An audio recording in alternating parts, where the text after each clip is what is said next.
Que eso ahí comienza a conectarse la gente. Sí, ya está comenzándose a conectar la gente.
Listo, buenas tardes. Ya hay más de 140 personas conectadas para el momento en que quieran empezar, profes.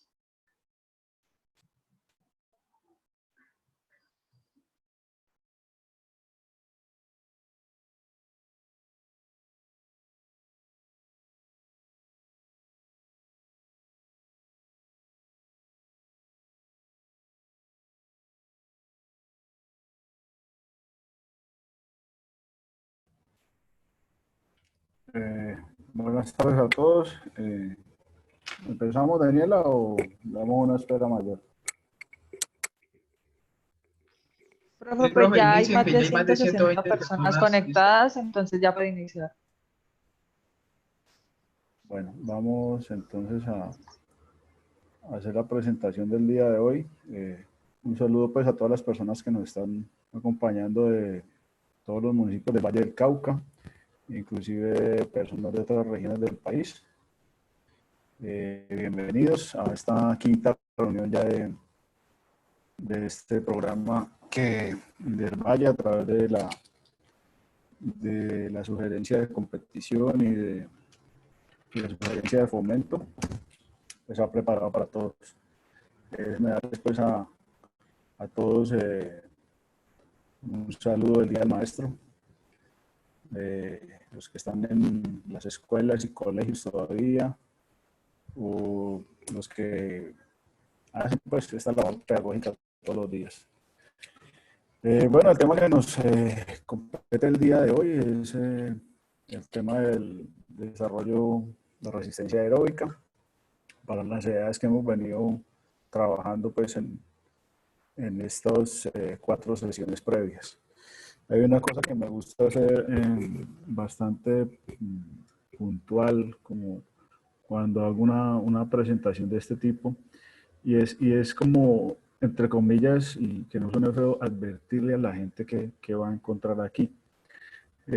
Porque muchas veces somos muy dados a que asistimos a este tipo de eventos buscando recetas mágicas, y no se trata de eso.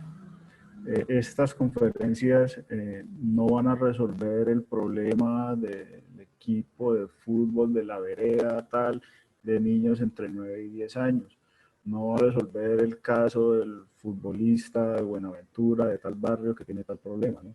Lo que estamos tratando desde esta capacitación es brindarles a ustedes todos los insumos que requieren para que ustedes mismos, por retomar la palabra que dije, elaboren sus propias recetas, lo que ustedes consideren y necesiten más adecuado para solucionar los problemas particulares que cada uno tiene en el área del entrenamiento en su club, en su liga, en su municipio, en su vereda, en su corregimiento.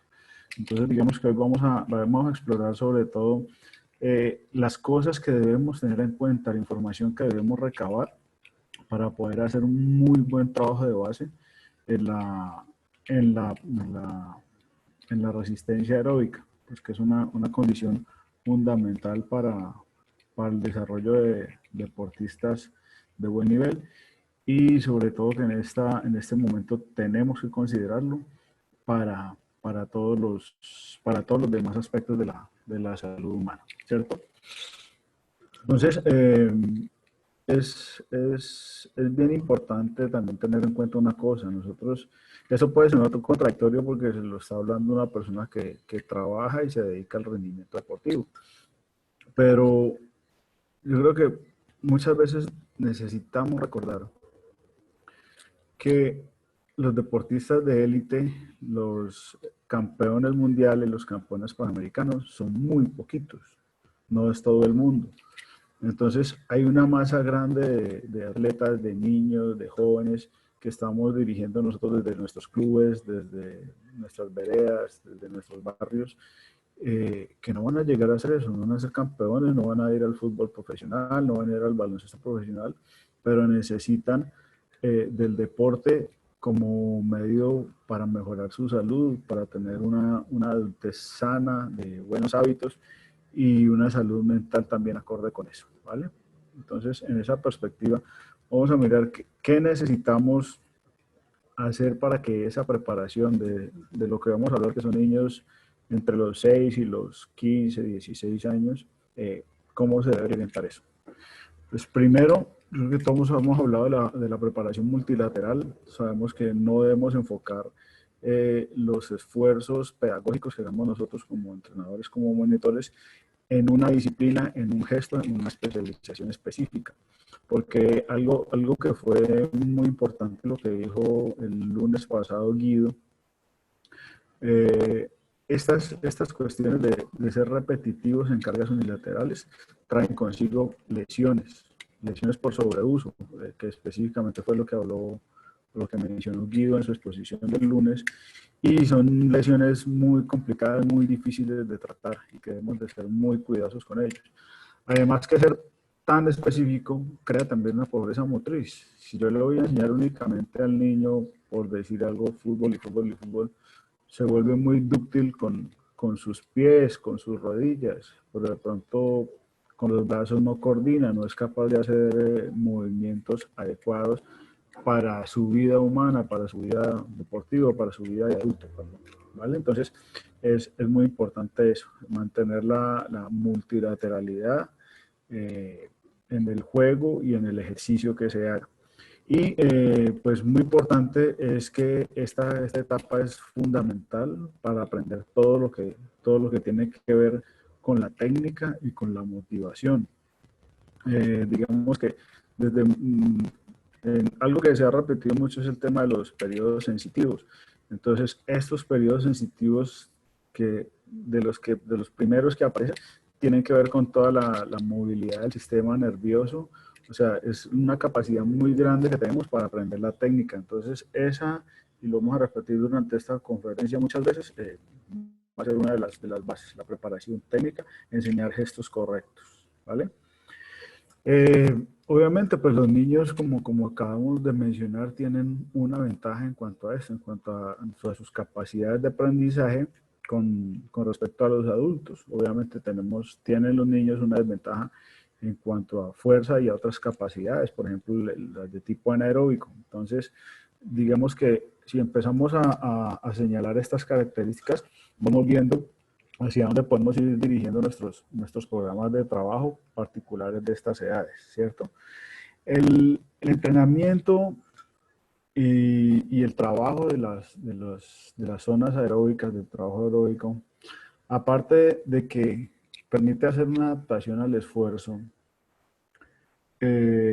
también permite que el niño se vaya acostumbrando a este tipo de esfuerzos, ¿cierto? Desde la parte mental. O sea, es irse preparando para lo que seguramente van a ser esfuerzos más prolongados, van a ser esfuerzos más intensos, y lo que tiene que ver con la misma preparación y pues con futuras competencias. Entonces, esa adaptación al esfuerzo siempre debe siendo progresiva. También vamos siempre a referirnos a las cosas que ya se han ido tocando. Guido también habló mucho en tema de la maduración biológica, y eso lo vamos a mirar aquí varias veces. O sea, tenemos que ir muy acordes el desarrollo, la exigencia con esas necesidades biológicas que tiene el niño, cómo se va a ir desarrollando. Entonces, también digamos que en la parte mental es fundamental, porque esta es una etapa donde el niño debe estar motivado y digamos que se empieza a perfilar desde la parte mental quiénes son esas personitas, quiénes son esos pequeños que uno considera que pueden tener una estabilidad mental, una estabilidad pues de otros componentes de la psiquis para, para tener un rendimiento pues en el plano nacional, en el plano internacional de lo que lo estemos buscando. Entonces, digamos que aquí señalaron algo muy importante. Graciela Lizarraga es una psicóloga española que trabaja con la Real Federación Española de Atletismo. Me pareció que esta frase de ella es muy importante para el desarrollo de estas primeras etapas. Dice, la motivación en la práctica deportiva de los jóvenes es poder divertirse, mejorar sus capacidades, ponerse en forma, estar con amigos, conocer gente y, si es posible, competir. Sin embargo, muchos lo abandonan por creer que no tienen la dotación necesaria. Aburrirse, considerar que los entrenamientos quitan demasiado tiempo al estudio, ser demasiado duros y poco estimulantes. Entonces, esto nos está señalando, esto nos está señalando que es muy importante, y eso lo vamos a ver con el trabajo que hagamos con Adriana y los demás psicólogos, esta etapa, y que el esfuerzo, la carga de entrenamiento tiene una influencia muy grande dentro de la mente del niño, dentro de la mente del joven, y esa capacidad que va a tener para adaptarse mentalmente a esas cargas y permitir que se pueda desarrollar con ellos un programa, un proyecto de mediano y largo plazo. Hay algo que siempre se debe recalcar y que debemos tener claro. O sea, el deporte de alto rendimiento es un deporte de adultos. O sea, podemos tener niños muy buenos, muy talentosos, pero cuando usted va y se fija en los resultados de unos Juegos Olímpicos, se fija en los resultados de un campeonato mundial, va a encontrar siempre personas de 20, 22, 23, 24 años. Entonces nosotros no pretendemos tener campeones de 12, 13, 14 años. Necesitamos crear las condiciones para que estos niños sigan entrenando, sigan motivados, sigan contentos y puedan llegar hasta los 22 o 23 años, y en los casos de algunos deportes un poco más adelante, donde la biología y la ciencia dice que nos pueden dar los mejores resultados deportivos, ¿vale? Entonces, volviendo a cuáles son los objetivos de esa manera de orientar el entrenamiento, pues siempre hay que promover todo el tema técnico. Es muy importante, y esto yo creo que lo han escuchado muchas veces, el trabajo de los entrenadores y los monitores de base es el más importante, y allí deberíamos tener nuestras personas con mayor experiencia, con mayor capacidad de transmitir ese tema, porque la técnica se va a trabajar a lo largo de toda la carrera del deportista, pero esas bases que creemos desde estas tempranas edades son fundamentales para cuando queramos perfeccionar un deportista ya después de los 17 años. Si enseñamos mal los gestos, todos ustedes conocen que es muy difícil luego cambiarlos, bueno, y eso nos ocuparía un tiempo grandísimo dentro del trabajo de técnico, y si no se pueden cambiar, resultan siendo ineficaces, ineficientes desde la parte metabólica, desde la parte mecánica. Entonces vamos a perder mucho tiempo en eso, ¿vale? El tema de la competición no debe ser un yugo, la competición no debe ser eso que quieren los papás de que necesito que gane la medalla, que sea el orgullo del barrio, que sea el orgullo de la familia.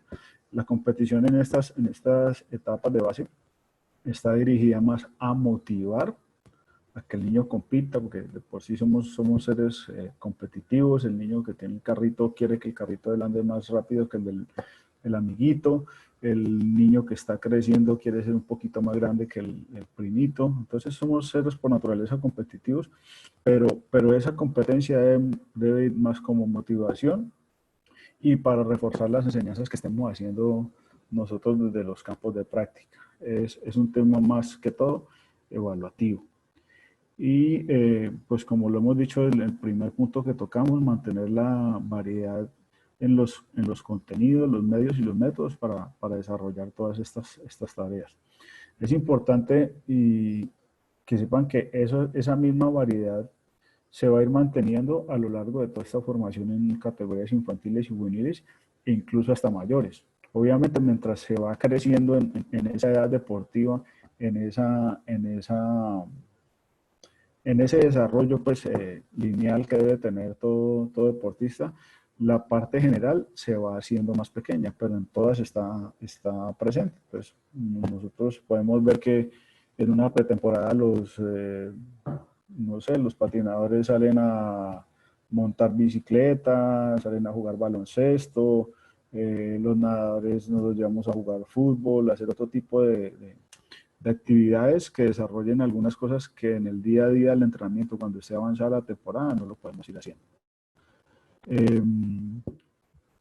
Pues dentro de los objetivos, obviamente, necesitamos mantener la variabilidad de patrones motrices, y esto sirve mucho para que en esta tarea son muy útiles las pruebas combinadas. Les pongo un ejemplo: en la natación carreras se nadan 4 estilos de natación. El nado del combinado individual incluye esas 4 tareas. Entonces, motivar y hacer que el niño nade pruebas de combinado individual, pues permite que haya muchos patrones motrices involucrados en ese. En el caso del atletismo, las pruebas mixtas, el heptathlon, el pentathlon, este tipo de pruebas, digamos que para nosotros los que vemos de afuera, que son multideportes, tienen que ver con carreras, con saltos y con lanzamientos. Entonces son pruebas que van muy acordes y que son muy útiles para estos procesos de enseñanza, ¿cierto? Esos resultados, bueno, sobre todo con Guido se trabajó mucho el tema de las valoraciones. Siempre hay que mirar el resultado a la luz de la cronológica, de la biológica y la deportiva del niño, ¿cierto? Sí lo mencionó el profe también, que habló del tema de fuerza el miércoles pasado. Nos decía, no podemos dejarnos impresionar por un resultado X de un test de fuerza o de velocidad, si de pronto ese niño ya es un madurador temprano, o si digamos que 2 niños corrieron una vuelta a la cancha en el mismo tiempo, y resulta que hay uno que lleva 2 años en el proceso y el otro es el que acaba de llegar. Entonces, todas esas cosas son que debemos sopesar los resultados que tenemos en esas tres, digamos, variables numéricas, la cronológica, biológica y la deportiva, que ya Guido nos colaboró con ese tema el día lunes.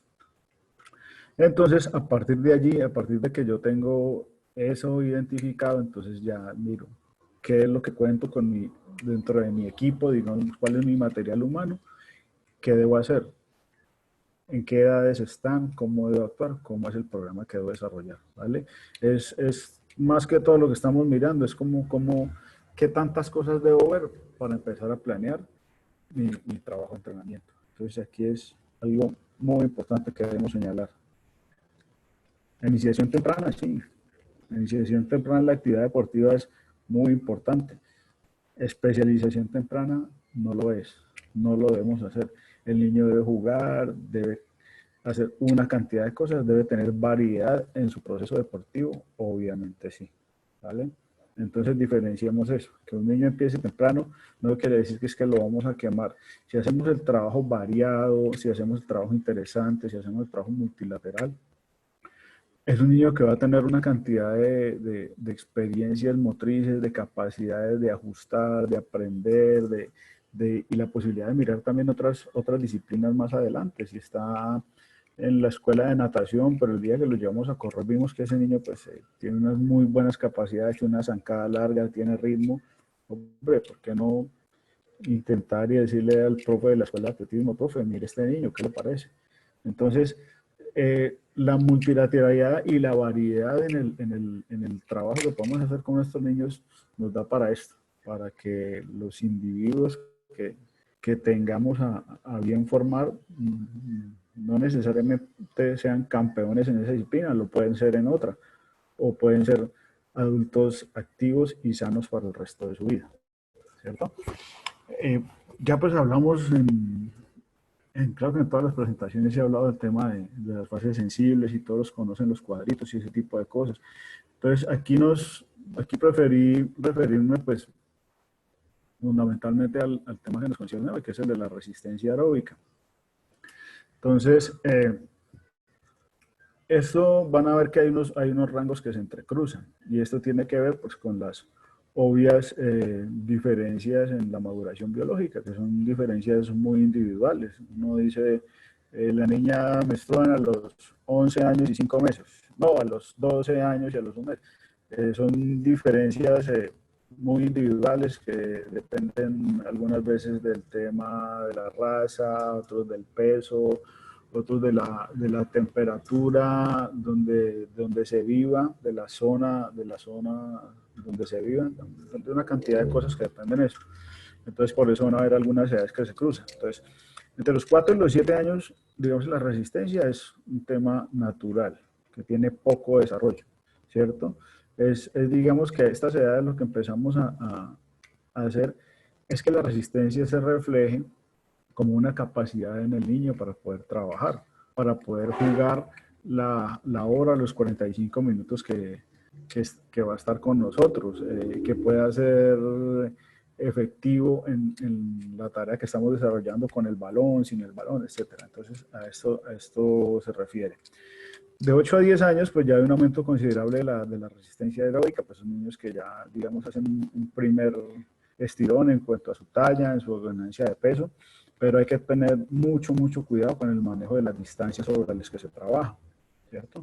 Pues en este caso, hablando de deportes, sobre todo de deportes cíclicos, que es donde se empieza a hacer ya, pues como un seguimiento a la cantidad de carga que se va aplicando sobre estos niños, ¿cierto?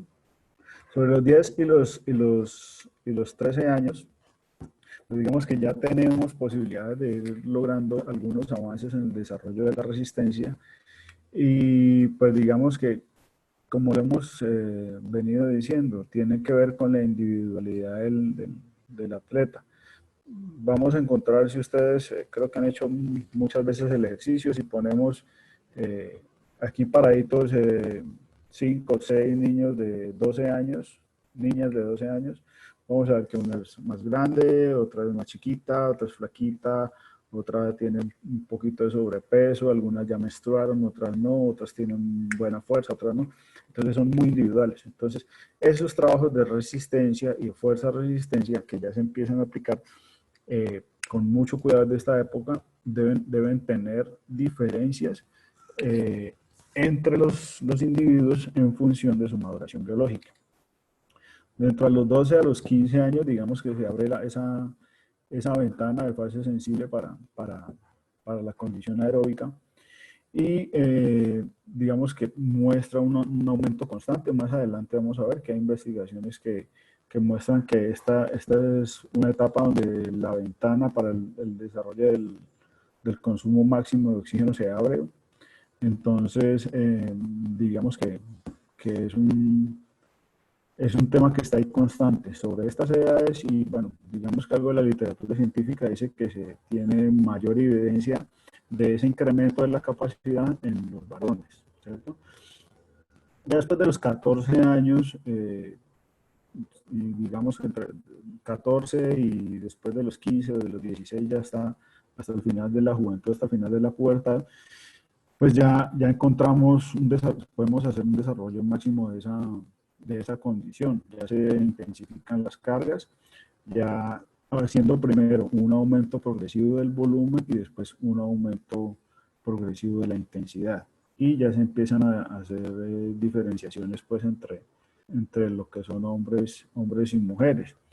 Yo creo que los que sigan deportes en la escena internacional han visto que hay muchos casos de que fondistas destacadas, por ejemplo, en natación, pueden empezar a aparecer a estas edades, 14, 15, 16 años, nadadoras de nivel olímpico incluso, empiezan a tener muy buenos resultados, ¿cierto?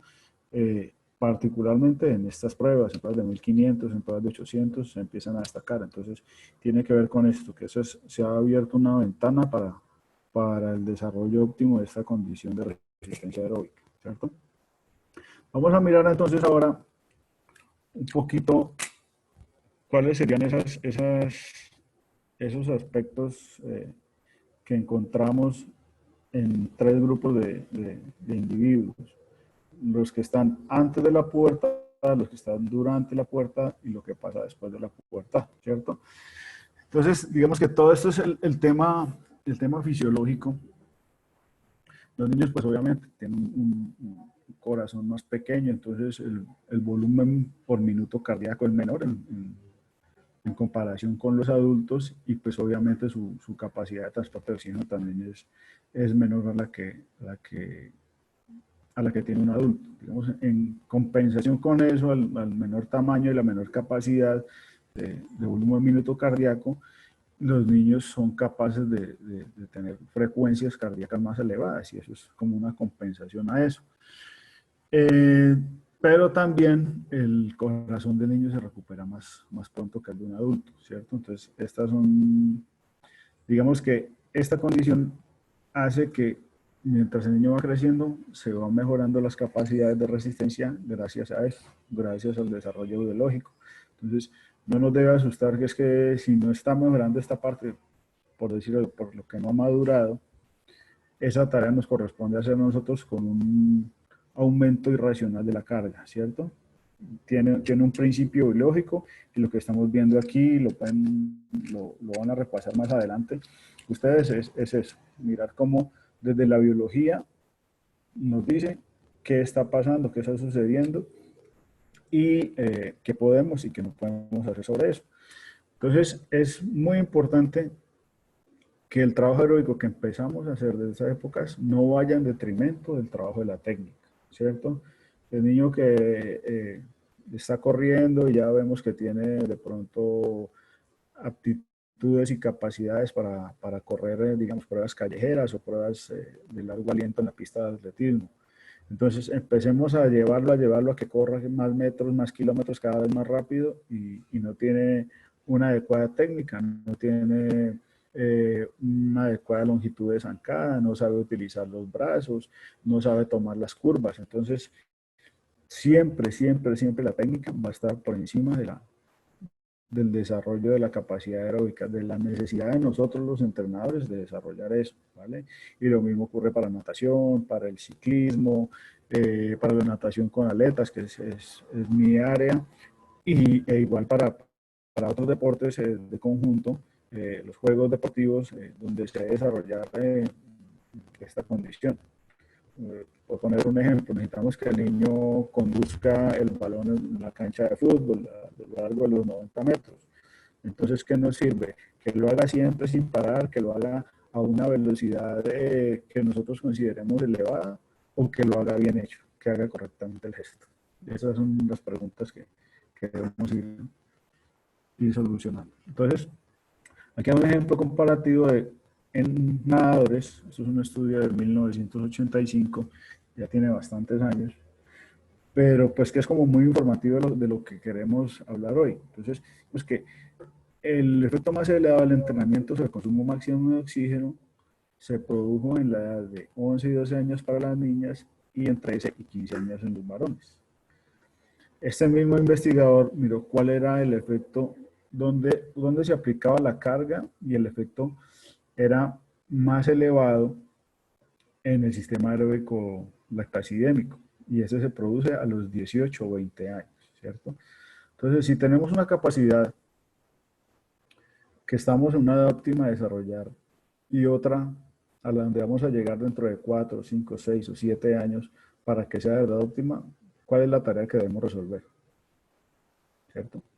Entonces, desarrollemos la base aeróbica. Es fundamental. ¿Vale? Entonces, ¿qué debemos hacer con el entrenamiento para esas edades? Pues, de entrada, tenemos que prepararnos perdón que me vuelvo aquí, para esto. Para tener atletas sanos, motivados, que hagan los gestos correctos, que tengan capacidad de jugar muchas posiciones, que tengan capacidad de hacer todos los gestos correctos a los 18, 20 o más años. Entonces necesitamos desarrollar programas de mediano y largo plazo. programas multianuales, ¿cierto? Que desarrollen el desarrollo biológico, la maduración biológica de los niños y que mantengan siempre una variedad y la multilateralidad durante durante todo el paso de los niños por escuelas de formación y escuelas de perfeccionamiento, ¿cierto? La enseñanza de la técnica siempre va a ser fundamental y debe crearse una base lúdica, o sea, que sea divertido, que sea agradable para el niño ir todos los días o las 3 veces por semana, las 4 veces por semana que van a la cancha, que van al estadio, que van a la piscina, que sea rico para ellos ir, que sea un goce eso. ¿Listo? Eso depende del trabajo que desde la pedagogía y la didáctica hagamos nosotros los entrenadores.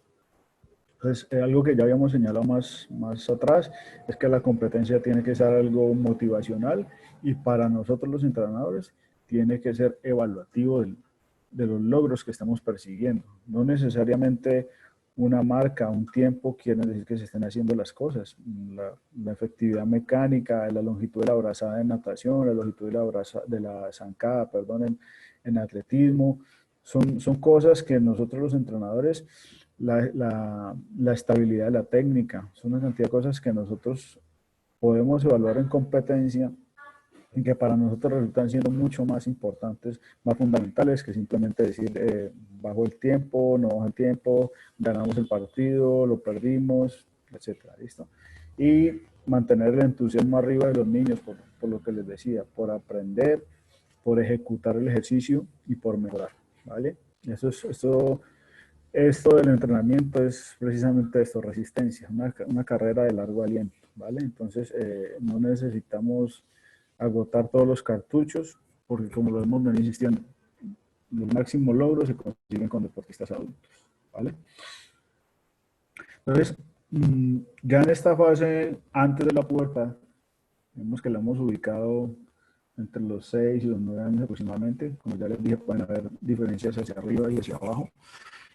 El desarrollo biológico en niños y niñas pues es muy parecido, prácticamente no hay en condiciones normales, en poblaciones en general, no hay mucha diferencia entre unos y otros, entonces desde la parte de desarrollo, ¿no? Entonces podemos trabajar en grupos mixtos con las niñas y niñas.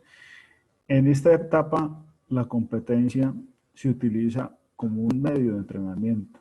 O sea, nosotros todavía no, digamos que no es prudente decir, no, a esta edad ya empezamos a ir a los campeonatos nacionales, ya empezamos a ir a los viajes, a no sé qué cosa. Aquí la competencia es el partidito que hagamos entre las escuelas del barrio vecino y nosotros, la competencia de natación que hagamos dentro de los niños y las niñas de la misma escuela.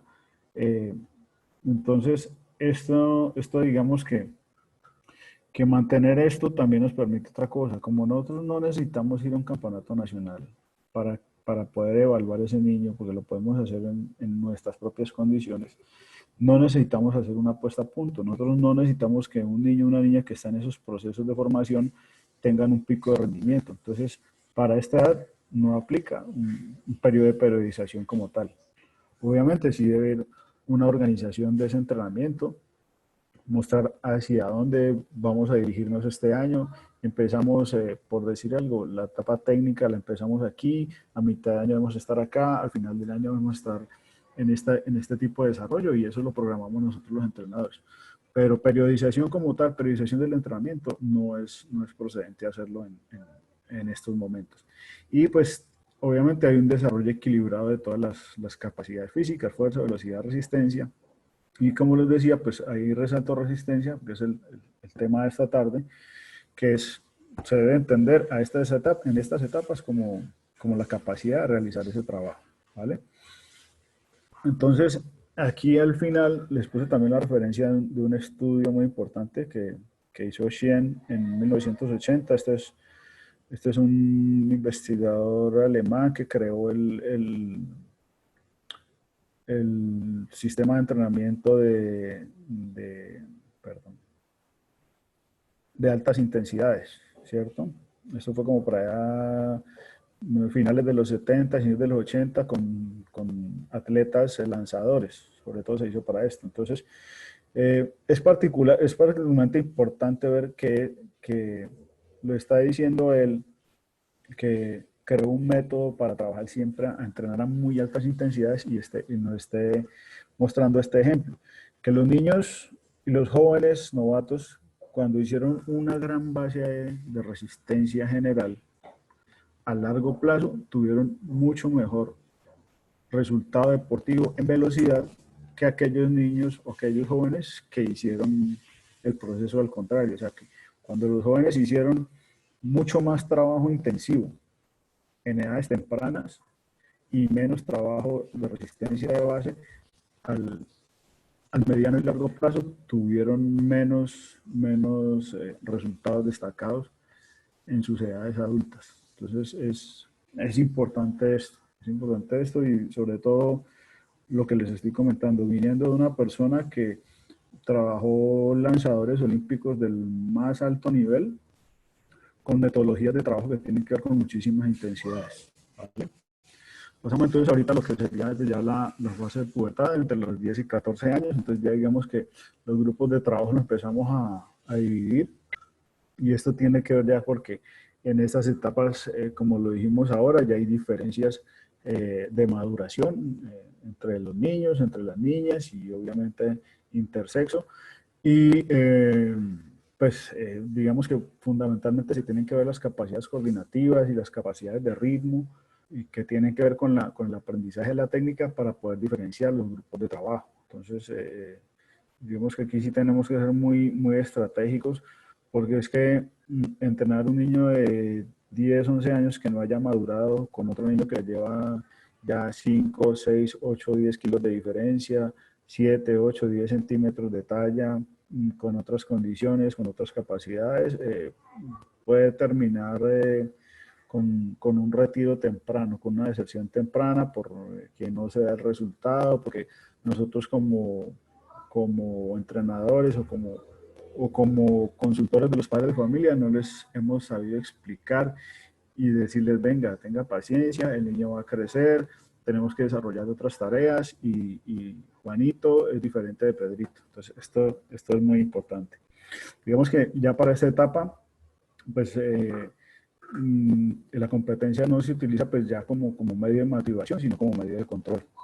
Entonces, allí es donde los entrenadores empezamos a mirar todas las cosas que estamos haciendo en el campo de juego, que estamos haciendo en la piscina, que estamos haciendo en la pista, en semana, cómo se manifiestan en la competencia, la estabilidad de la técnica, la eficiencia mecánica, una cantidad de cosas. Entonces, digamos que en estas etapas ya podemos empezar a hacer competencias más importantes. Ya, digamos que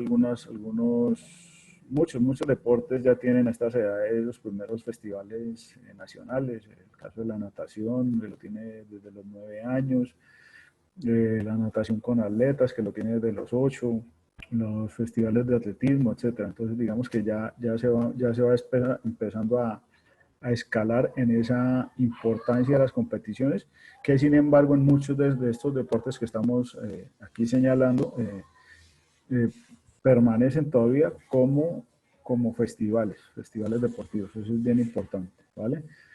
Entonces, ya como tenemos uno o máximo 2 compromisos, digamos que de esa importancia, ya empezamos a trabajar con periodización deportiva, ¿cierto? O sea, con tipos de periodización que se adapten a las necesidades de desarrollo desde lo físico, desde lo técnico, desde lo biológico de nuestros deportistas. Entonces, digamos que ya en lo que tiene que ver con el desarrollo de la resistencia, pues ya podemos empezar a utilizar, digamos que los 2 métodos globales más grandes que se utilizan en ese desarrollo, que es los métodos continuos y los métodos fraccionados, ¿cierto? Entonces empezar a enseñar los cambios de ritmo en el nado, en el pedaleo, en la carrera. Empezamos a utilizar los métodos fraccionados, que siempre son de tipo extensivo. En esta etapa todavía no vamos a utilizar fraccionados intensivos, que ya corresponden a otro nivel de desarrollo, pero estos fraccionados sobre distancias largas nos permiten manejar intensidades menores, la utilización de los relevos en todas las disciplinas. Por ejemplo, pues es común el relevo en natación, el relevo de atletismo, los relevos mixtos, pues los podemos hacer en los campos de juegos deportivos. Un relevo de X cantidad de metros transportando el balón de fútbol y lo toma el otro compañerito y sigue, y lo mismo para el baloncesto, y bueno, y digamos que cada uno tiene mucho más conocimiento que yo de cómo lo ejecutan dentro de sus disciplinas, pero se puede hacer de esa manera. Y entonces, digamos que el método continuo se sigue utilizando, esta vez digamos que con un poco más de volumen de trabajo, pero si pueden leer allí, vemos que seguimos propendiendo porque haya siempre el tema de la multilateralidad. O sea, que los nadadores puedan ir a pedalear, puedan ir a correr a campo traviesa, que el ciclista puede ir a nadar, que puede hacer una cantidad de cosas. Entonces, muy importante el trabajo continuo sobre un poco de mayores distancias, y ya se puede con estos niños de estas edades empezar a hacer trabajos de ritmo, ¿cierto? Ya la fase que hay después de la pubertad, digamos que ya vemos que aquí mantenemos trabajo multilateral, pero en una proporción menor. Entonces ya se mantiene por debajo del 40%, pero se sigue haciendo, ¿cierto? Entonces, como hemos venido insistiendo, el trabajo de resistencia no debe perjudicar el aprendizaje de la técnica y no debe perjudicar las otras condiciones motrices que debemos desarrollar. Hay un ejemplo como que es muy común y digamos cuando empezamos les voy a poner un ejemplo de natación carreras. Empezamos a trabajar con niños y queremos irlos llevando hacia distancias más progresivas, enseñarles a nadar pruebas de semifondo y fondo. Entonces saltamos de hacer repeticiones de 200 metros a 400 metros. Entonces las repeticiones de 400, 600, 800 metros pues de pronto sirven para que el entrenador pueda ir por el tinto, pueda revisar el chat y una cantidad de cosas, ¿cierto?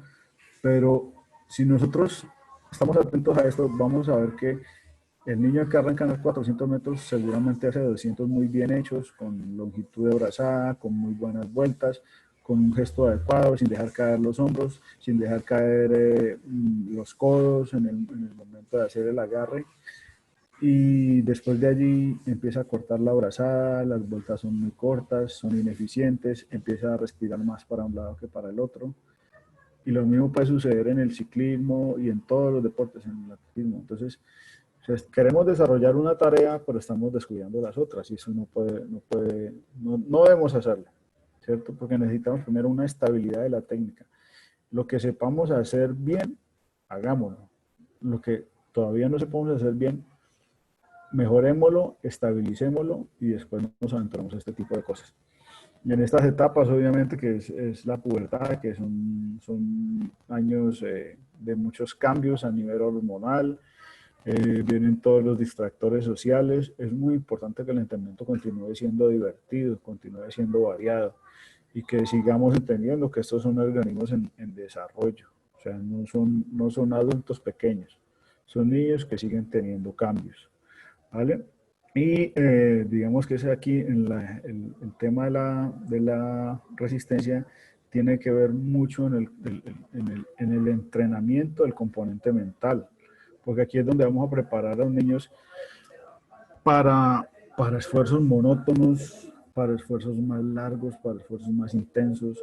Entonces, desde la parte mental es muy importante el trabajo que hagamos esto para prepararlos para entrenamientos, para competencias más intensivas, ¿vale? Y pues digamos que también hacia el final de estos periodos se va pasando de cada vez pues más de un tema general a un tema más específico. Entonces el tema de ya tocar áreas de resistencia específica pues se va haciendo más visible hacia el final de la etapa, ¿vale? Entonces eso es lo que acabo de decirles como el resumen de esta parte. Es decir, que los medios, métodos y volúmenes al principio de esta etapa tienen que ver más con con el deporte infantil, con el deporte que se hace en la pubertad, y de manera progresiva los vamos llevando a cargas, a métodos, a medios, a volúmenes que se parecen más a los del entrenamiento de un adulto. Entonces ya estamos hablando que el final de esta etapa pueden ser, dependiendo de diferencias biológicas y dependiendo de la disciplina deportiva, pueden ser hacia los 16, 17, 18 años, cuando ya estamos aplicando cargas que son muy similares o ya son iguales a a las de los deportistas adultos, ¿cierto? Entonces, obviamente, el crecimiento de la carga tiene que ir siendo progresivo en cuanto a volumen, en cuanto a intensidad y sobre todo en cuanto a densidad. Y esto es donde uno mayormente se equivoca en estas etapas, porque, digamos, como tenemos la concepción inicial de la biología, que obviamente los niños se recuperan más rápido en cuanto al bombeo cardíaco, pero en esta etapa, como ya estamos tocando zonas intensivas de trabajo, el tema de los mecanismos de producción, remoción del lactato, apenas están madurándose. Entonces, por eso, digamos allí, decimos ahí que hay que poner especial atención a los procesos de recuperación, ¿vale? Entonces, ojo con la densidad de los entrenamientos en esta etapa, ¿vale? Vamos a ver lo que son métodos para el entrenamiento de la resistencia. Vemos que son muchos de los que ustedes como entrenadores y profesores tienen que haber leído, consultado y utilizado todos los días. Digamos que son los métodos combinados, pues donde a través del juego, sobre todo el juego, de la actividad lúdica, podemos generar una base de resistencia. Entonces, esto tiene que ver mucho cuando creamos diferentes pistas de habilidades, por ejemplo, para el patinaje, en esta parte de hacer slalom, vamos allá, hacemos un salto, en esta parte patinamos hacia atrás, en esta parte desarrollamos carrito y hacemos un circuito continuo que tiene que ver con el juego, con la diversión, pero a la vez estamos haciendo un trabajo aeróbico. Entonces, esos son métodos combinados que se pueden utilizar digamos, en cualquier área, en la piscina, en la pista, en el coliseo, y sobre todo siguen siendo muy propios pues, de las etapas básicas, ¿cierto? Ya lo que tiene que ver pues, con los otros que son los métodos continuos, ya lo habíamos hablado ahorita, pero aquí ya los diferenciamos entre lo que es velocidad continua y velocidad variable. Entonces los de velocidad continua, pues digamos, son los que tratamos en unos rangos de 20, 30 minutos más o menos, mantener esa actividad. Digamos, la marcha, el trote, la caminata, el nado de baja intensidad, pero donde la intensidad siempre la dosificamos nosotros los entrenadores y la llevamos controlada, ¿cierto? Al contrario, pues que digamos que lo opuesto es los métodos continuos de velocidad variable, entonces donde ya empezamos a hacer juegos de velocidades, donde podemos trabajar tramos largos de menos intensidad, tramos cortos de más intensidad y jugar, hacer esos juegos de intensidad, juegos de velocidad que se pueden hacer. El otro método, pues que yo creo que es bastante conocido para todos los que han hecho educación física, o inclusive para muchos en atletismo, que es el método Farlek. El que no lo conozca, pues el método Farlek es un método que se desarrolló sobre todo en los países escandinavos, viene de Suecia. Vemos por a principios del siglo Suecia, Finlandia, todos estos países nórdicos tuvieron muy buena base de atletas de fondo. Entonces desarrollaron este juego de velocidad y sobre todo tiene su base en que hay que cambiar el ritmo dependiendo de la superficie sobre la que se corra, ¿cierto? Pues para nosotros, digamos, los que estamos en la ciudad puede ser un poquito más complejo, pero eso pues, es una gran ventaja para los que están en los municipios o en las diferentes veredas, porque no es lo mismo correr sobre la pista que correr sobre el asfalto, correr sobre el prado, sobre caminos. Entonces, Todo este tipo de cosas lo utilizaron mucho los suecos, como digo, finlandeses, noruegos, y es un muy buen método de trabajo que se sigue utilizando, ¿vale? El método Farley. Y digamos que ya viene el método interválico que, digamos que en algún momento del siglo pasado fue la gran revelación. Decir que si yo iba a correr la maratón ya no tenía que correr 20 kilómetros diarios, sino que podía hacer 10 veces 1 kilómetro, podía hacer 5 veces 2 kilómetros. Entonces, eso cambió, eso es un salto impresionante en el tema pues, de la periodización deportiva, de la ejecución en sí de los programas, ¿vale? Entonces, ya conocemos pues, que el método interválico es fundamental pues, para lo que son resistencias de corta y mediana duración, sobre todo, y pues que tienen varias variables que son las que debemos controlar, que es la longitud de los tramos, a qué velocidad se corren, el número de repeticiones y series que se corren, y la duración y la planificación de las cargas. Entonces, digamos que traducido al lenguaje nosotros al técnico, entonces tiene que ver con duración, intensidad de la carga, volumen, densidad y fases de descanso. Entonces, todos estos es lo que debemos controlar y tener en cuenta cuando se programa este tipo de trabajos, este tipo de entrenamientos. O sea, que una distancia, por decir algo, vamos a correr 100 metros, entonces 100 metros en la cabeza en la cabeza mía, por ejemplo, que no sé de atletismo, es una prueba de velocidad. Entonces, si yo voy a programar correr 2 veces 4 cienes, entonces tengo que entender con todo este tema, con el volumen, con la densidad, con cuánto descanso, con a qué velocidad luego, tengo que entender que ya no es velocidad y pasa a ser otra condición. Entonces, digamos que todas estas son las variables que debemos considerar y controlar nosotros los entrenadores para saber qué es lo que estamos entrenando, qué idioma estamos hablando. Digamos que estos dos últimos métodos son métodos que ya utilizamos para ya atletas en una formación avanzada, seguramente ya después de la mitad de la pubertad, que son métodos de repeticiones, donde pues en un entrenamiento se pueden hacer esfuerzos de una corta distancia para poder hacerlos al máximo y que podamos repetirlos varias veces, obviamente con la adecuada recuperación, con el adecuado control de la técnica, ese tipo de cosas, pero ya es un trabajo de bastante intensidad. Y pues ya el método de control o competición que se utiliza, digamos, con dos objetivos, ¿cierto?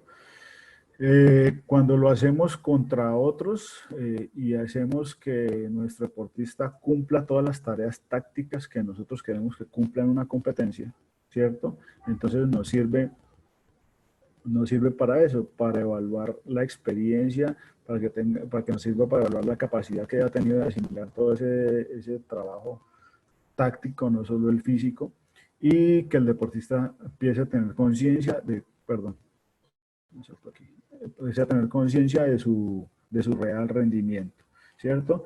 Y el otro, que es el diagnóstico de rendimiento, que es fundamental para nosotros los entrenadores, que es saber en ese momento específico de la competencia cuál es su estado de rendimiento actual.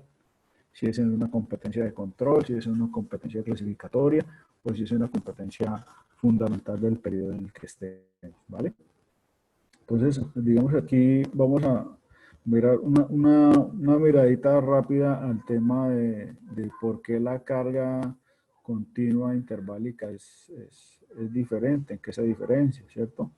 Entonces, la carga continua nos ayuda a hacer una adaptación de todo el sistema cardiovascular y respiratorio, la hemoglobina, mejora la capilarización muscular, aumenta el número de mitocondrias. Entonces, la carga continua es fundamental para el desarrollo de base y el desarrollo saludable de todos los atletas, ¿cierto? Las cargas intervaladas nos permiten una mayor intensidad, obviamente, porque tenemos pausas, porque tenemos recuperaciones y porque somos capaces pues, de generar varios ciclos, varios bloques de repeticiones. Entonces, es muy importante porque dice que el método intervalado permite mayor reclutamiento de las fibras fast twist de tipo 2A. O sea, las fibras, como están ahí, las fibras tipo 2A son las que comúnmente nosotros consideramos o las nombramos fibras de tipo mixto. En realidad pues, son fibras de contracción rápida, pero que tienen una mayor capacidad oxidativa. Entonces, si alcanzan a ver o cuando lo vean despacio, van a ver que las líneas amarillas que hay debajo de cada una de las fibras musculares muestran como la capacidad de mantener el trabajo que tiene ese tipo de fibras. Entonces, la de la izquierda es la fibra tipo 2A, que es de mayor capacidad oxidativa glucolítica, se mantiene con capacidad de trabajo un periodo mayor que el de las fibras tipo 2B, que son las que están a la derecha, que son mucho más explosivas, ¿cierto? Entonces, ¿en qué ayudan? Que estas fibras tipo 2A mejoran muchísimo todos los mecanismos que son de producción y remoción de lactato. O sea, que durante la misma competencia, durante el mismo entrenamiento, sean capaces de oxidar, de tomar ese ácido láctico y convertirlo otra vez en combustible, ¿vale? Entonces, tenemos un combustible allí extra y nos saca de una vez del problema serio que es la acumulación de esas altas tasas de lactato en sangre, ¿cierto? Entonces, vemos aquí, pues eso es más que todo la diferencia entre hacer intervalado y continuo, la importancia de cada uno. Y pues básicamente el método intervalado mejora todas las capacidades de resistencia y de potencia aeróbica, ¿cierto? También tiene que ver pues con, como lo dice ahí, mejorar la tolerancia a esfuerzos en la musculatura local, eficiencia técnica, eficiencia mecánica y pues mejorar o disminuir pues, los costos energéticos. Esta gráfica es muy importante para que la revisen luego. Bueno, entonces vamos a ver ahorita lo que ya serían las áreas funcionales aeróbicas.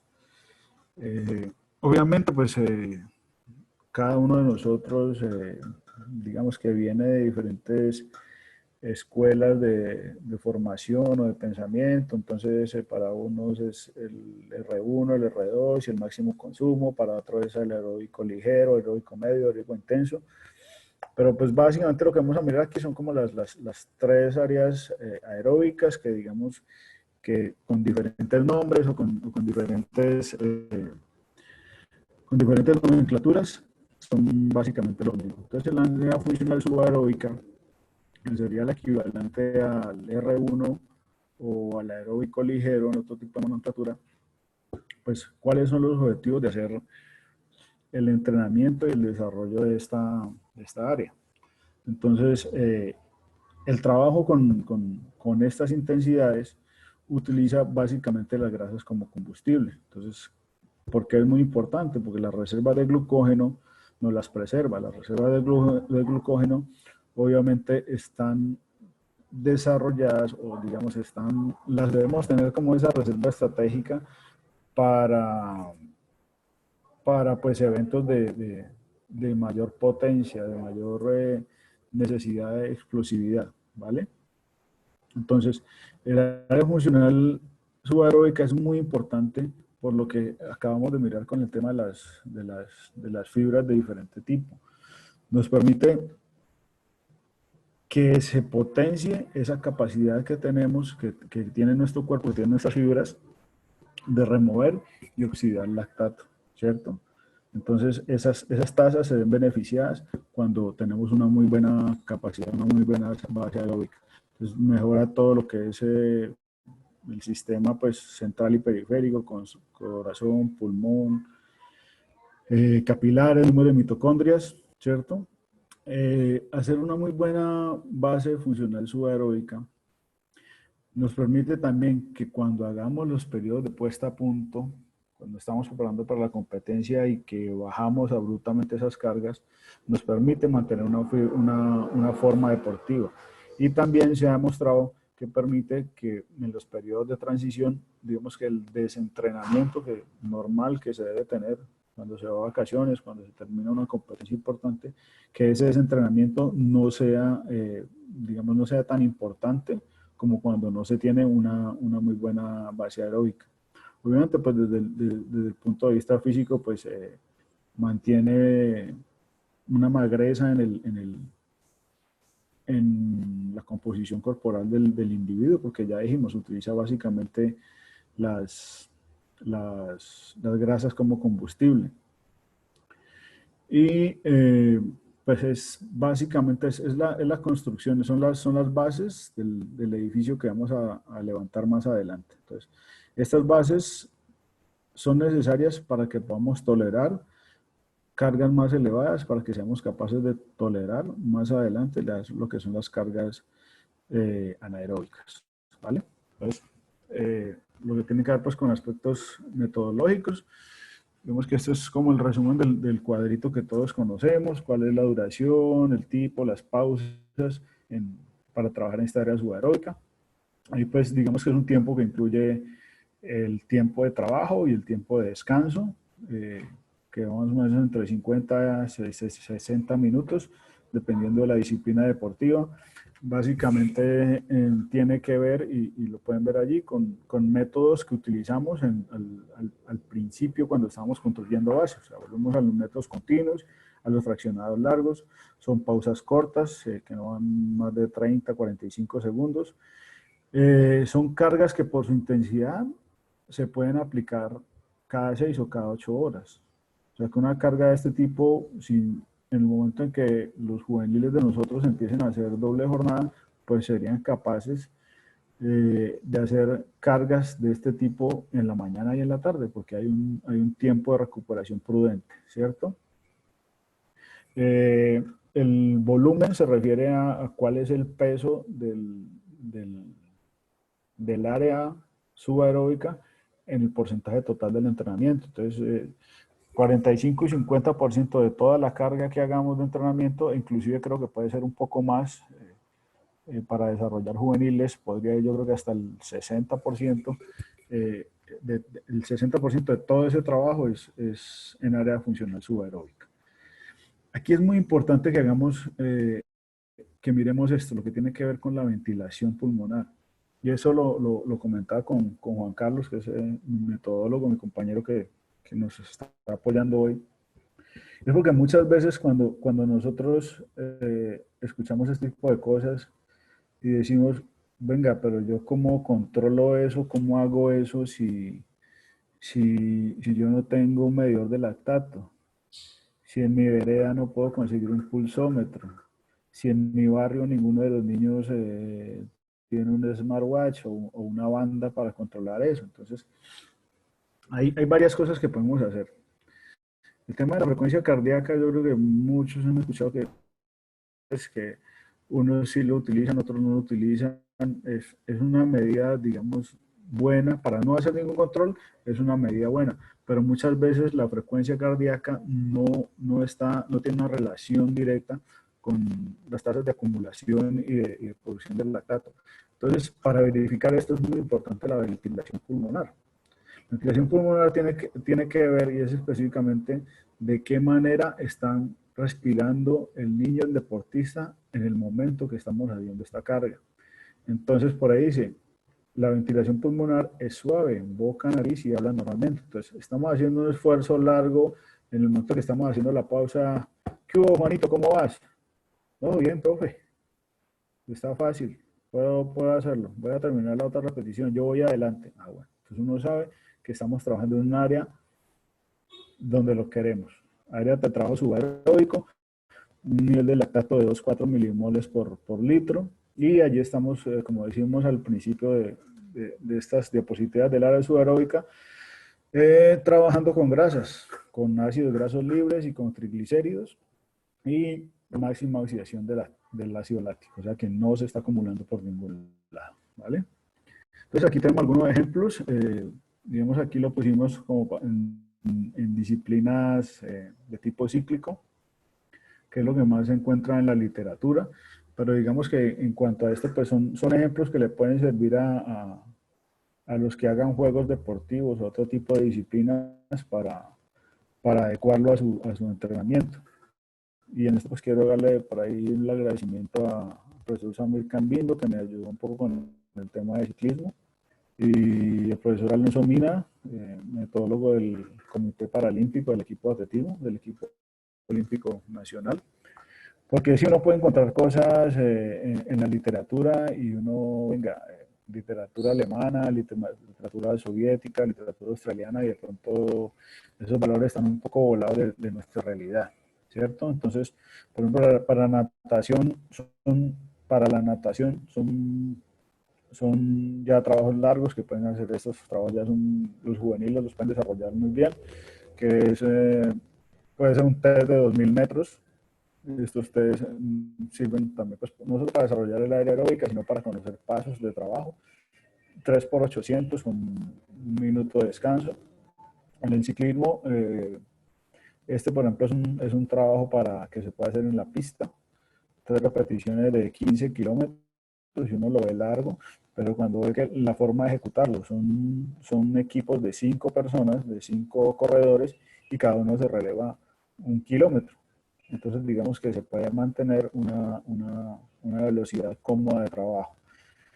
Lo mismo para el atletismo, entonces tenemos un ejemplo del método continuo, 6 kilómetros de carrera continua, en la carretera, en el prado, campo traviesa, una infinidad de variables que en los que puede jugar el entrenador, y ya en la pista podemos hacer 3 por 1 kilómetro. Las pausas en el atletismo son normalmente un poco más amplias de las que utilizamos en los deportes acuáticos. Y aquí al final, pues en el área mía que es subacuática, nosotros también podemos manejar un 2000 con vialetas. Los trabajos fraccionados sí son un poco menores. Pues digamos que la gran diferencia que hay con el entrenamiento de la natación es que por utilizar implementos se va más rápido, pero hay un mayor gasto energético, hay una mayor tasa de acumulación de lactato, hay mayor fatiga. Entonces, por eso vamos a ver algunas diferencias entre la natación y las actividades subacuáticas, por eso quise poner los dos ejemplos ahí. ¿Vale? El área superaeróbica es lo que nosotros, digamos, conocemos como aeróbico medio o como el R2 en la terminología cubana, ¿cierto? Digamos que para mí siempre me ha gustado trabajar con deportistas de medio fondo y fondo. He trabajado en natación carreras, alguna experiencia pequeña pero enriquecedora con patinaje, y ahorita en actividades subacuáticas. El área superaeróbica es la base fundamental del resultado deportivo de los nadadores de medio fondo y fondo.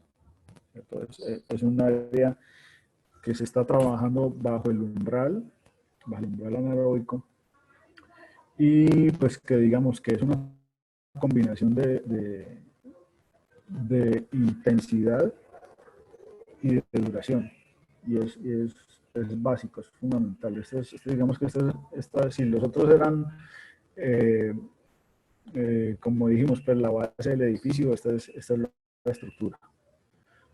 ¿Vale? Entonces, digamos que aquí se potencian los mecanismos de producción y remoción de lactato, donde se consigue el conocidísimo estado estable de trabajo.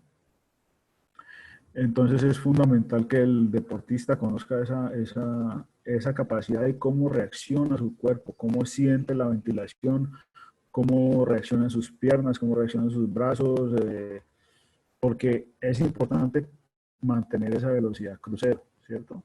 Estos siguen siendo trabajos que tienen todavía una muy buena cantidad de metros, pero que representan pues un esfuerzo mayor por la intensidad con la que se maneja, ¿cierto?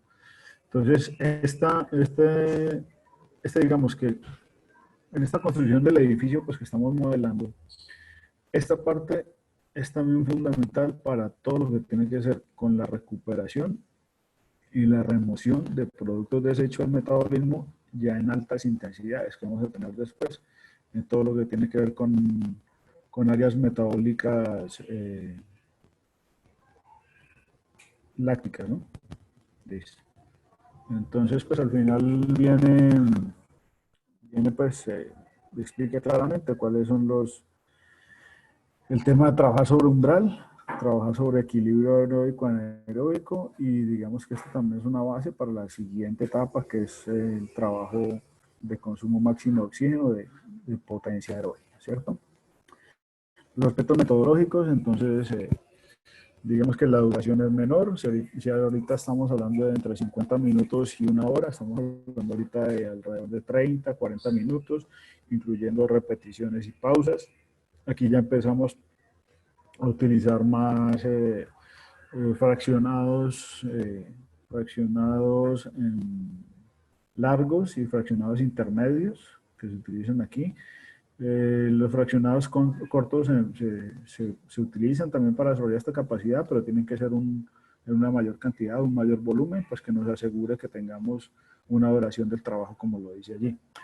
Este tipo de entrenamiento pues se puede desarrollar cada 36, 48 horas, o sea que día de por medio una carga importante de zona 2 la pueden tolerar perfectamente los nadadores que están ya en este proceso postpuberal, ¿cierto?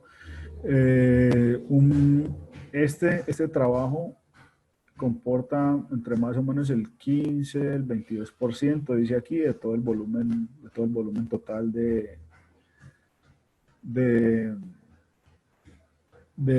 los kilómetros de entrenamiento. Les pongo un ejemplo, nosotros en actividades subacuáticas estamos desarrollando con los juveniles más o menos el año pasado 1.400 y algo kilómetros de nado al año, y el año pasado fue el año muy importante porque tuvimos campeonato mundial juvenil, teníamos la base de la selección Colombia aquí en el Valle del Cauca, teníamos deportistas de largas distancias, y con ellos el año pasado de todo ese volumen el 24% con esta zona de trabajo. Entonces hace falta una muy buena planificación para no excedernos, ¿vale?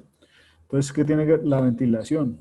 Entonces, ya empezamos con un jadeo moderado por boca. Profe, bien.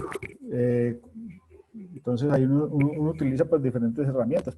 Obviamente, algunos no quieren hablar o hablan entrecortado. Pero entonces, hey, Jaimito, ¿cómo te sentís? Larga la abrazada, ¿cuántas abrazadas estás haciendo? No, bien, profe, estoy haciendo de 25, pues las puedo bajar. Listo, dale. Vamos para el siguiente, sale. Eso es una medida que con esa ventilación podemos pensar que estamos más o menos entre 4 y 7 milimoles por litro de lactato, o sea que estamos trabajando por debajo del umbral. Y pues ya este es un área de trabajo pues que utiliza glucógeno muscular, ¿cierto? Entonces los ejemplos que tenemos ya son ejemplos más cortos, ya con una mayor intensidad. Notación, digamos 5 por 400, los 10-200, donde se pueden combinar los diferentes tipos de técnicas.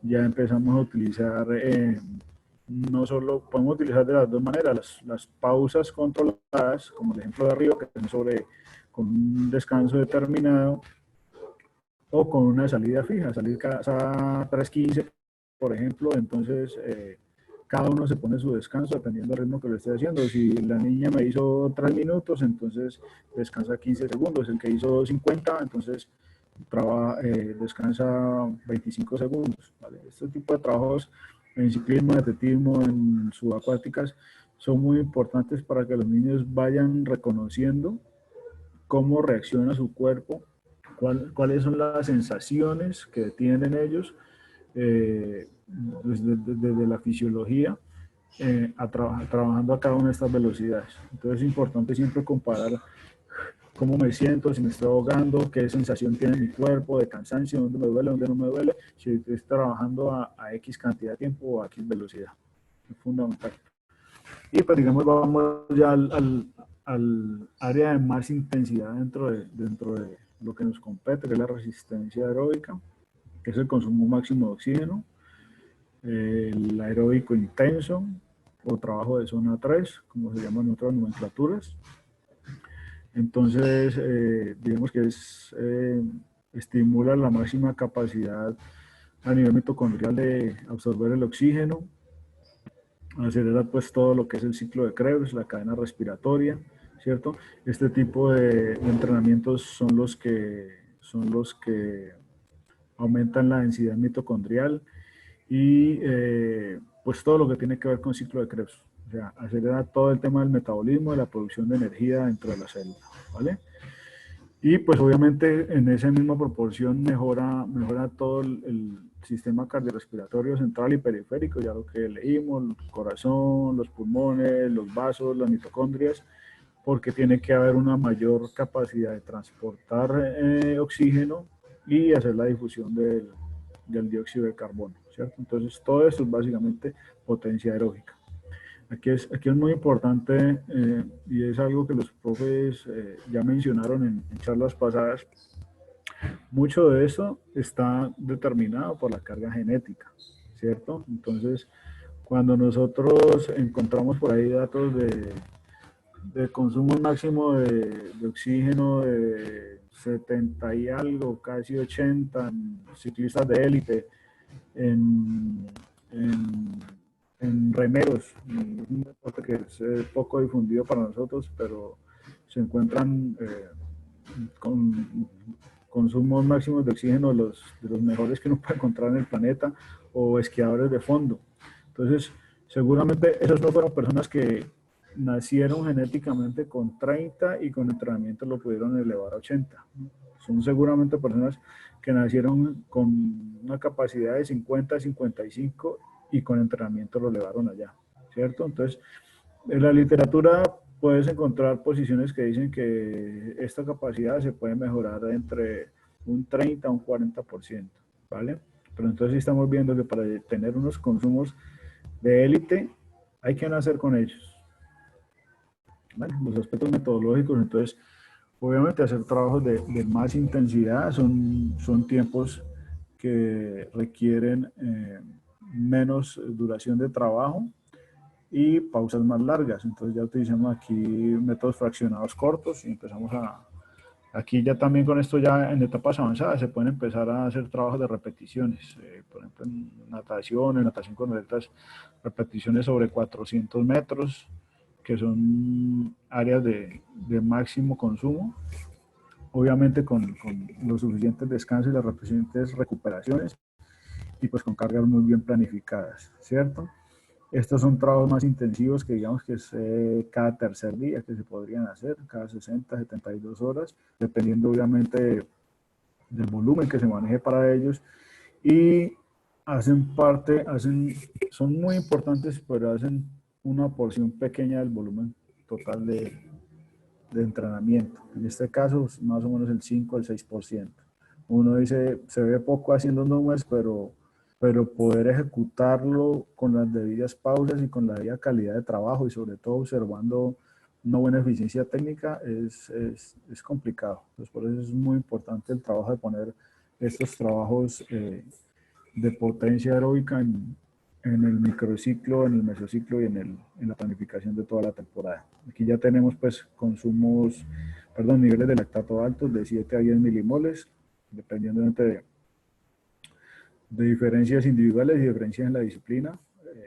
Hay disciplinas que tienen tasas altísimas de lactato y deportistas que son capaces de manejarla y no quiere decir que no están entrenados, pero digamos que fácilmente uno estas tasas las podría pensar para deportes cíclicos, pero por ejemplo el judo, la lucha, inclusive la natación con aletas, hay deportistas que pueden manejar 15, 16 milimoles por litro. Son unas acidosis tremendamente fuertes, pero tienen que ver pues, con la especificidad de la disciplina.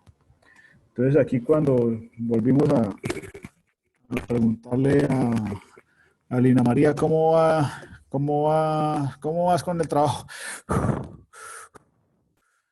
Uy, está muy duro.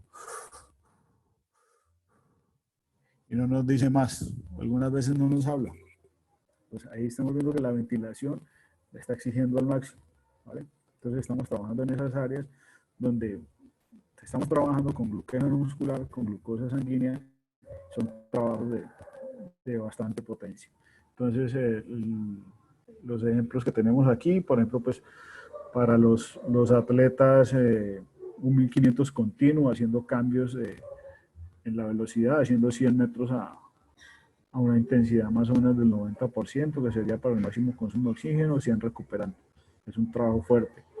Y trabajos de fraccionados, por ejemplo, un 4600 o un 4400 intensivo, con pausas muy largas de recuperación, ¿vale? Esto, quiero pues repetírselo, son trabajos que hemos mirado pensando ya en los juveniles en sus últimas etapas, que son digamos, ya muy similares a lo que hacen atletas de categoría mayor, categoría élite, ¿vale? Eso pues, compañeros, es el resumen bastante largo, por cierto, de la charla.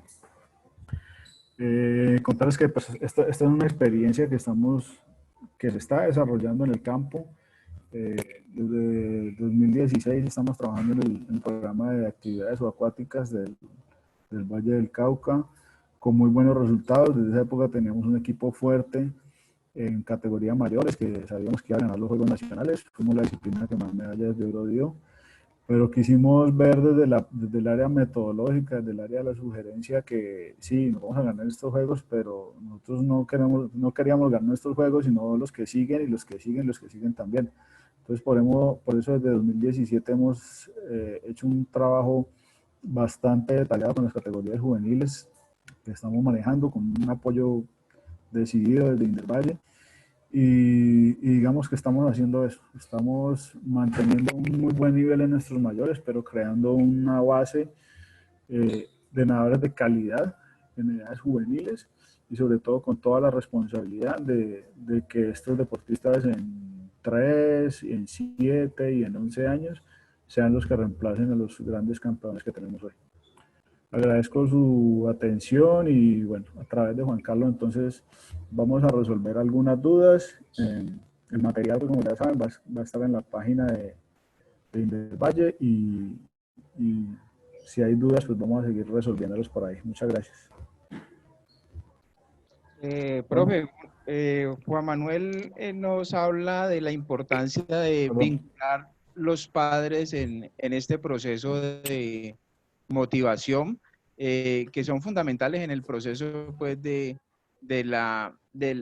los primeros inversionistas son los padres, pues, y lo hemos visto durante todo este proceso. Entonces, pues él simplemente da como esta anotación de que la importancia de que se tiene en tener a los padres en el proceso. Es fundamental. Estamos hablando de niños que no llegan solos a la piscina, llegan con sus padres. Ellos son los que llenan el tarro, hacen la rifa, organizan los viajes y todo ese tipo de cosas. El padre puede ser nuestro gran aliado o puede en determinados momentos, bueno, aquí solo estamos entrenadores, ¿no? Podemos hablar de los papás, porque se nos puede convertir también en un problema cuando hace unos días un profe preguntaba eso, es que los padres dicen que ya tienen el campo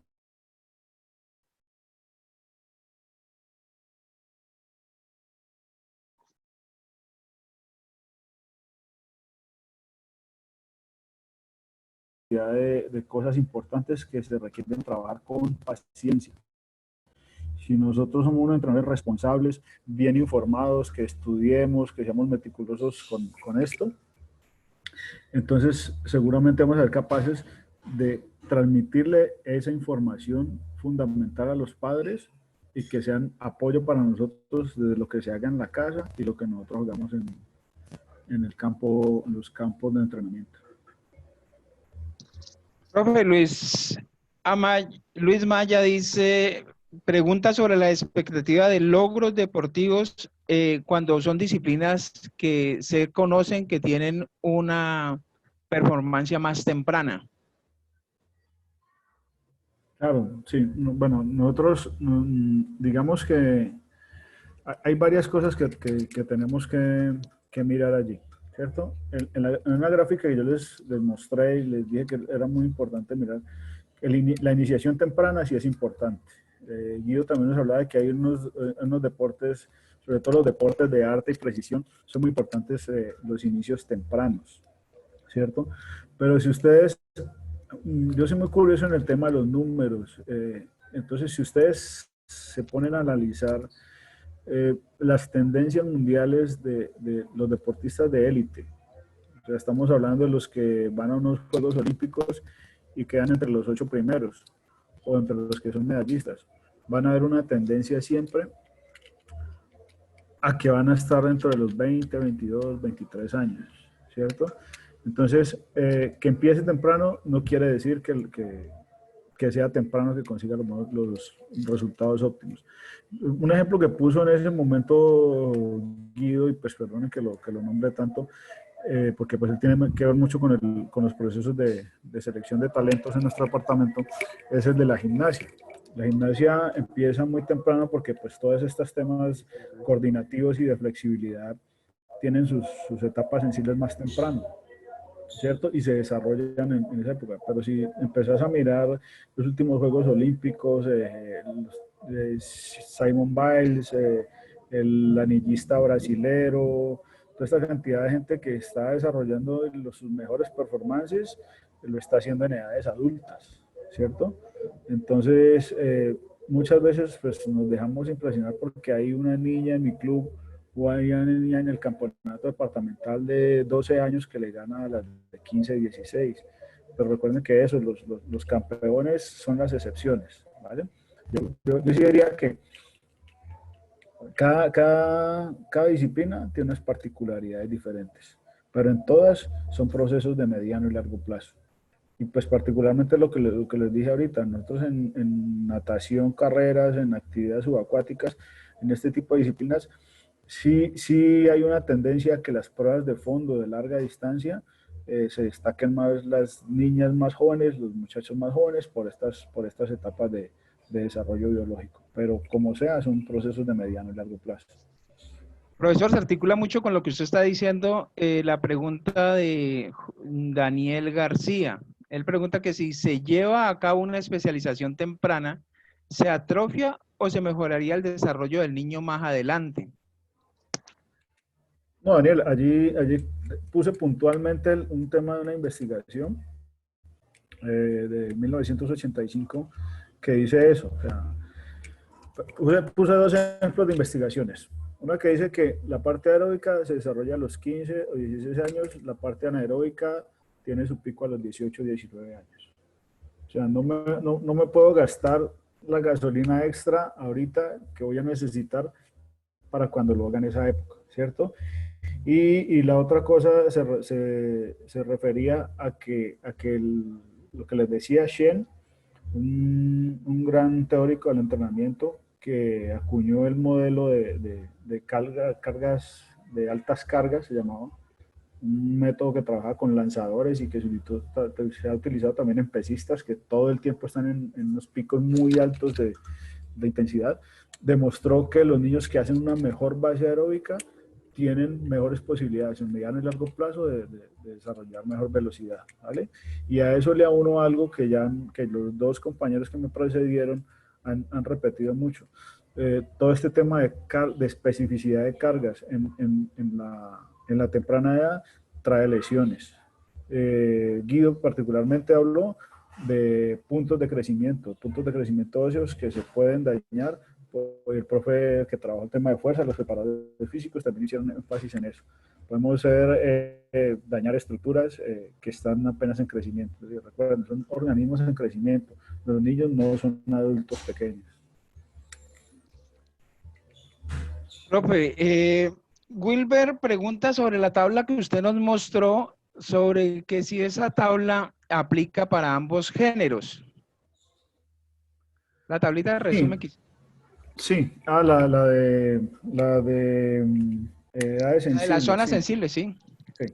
Sí, exactamente. Mira, aquí quiero contarles una información adicional o anécdota, como lo quieran llamar.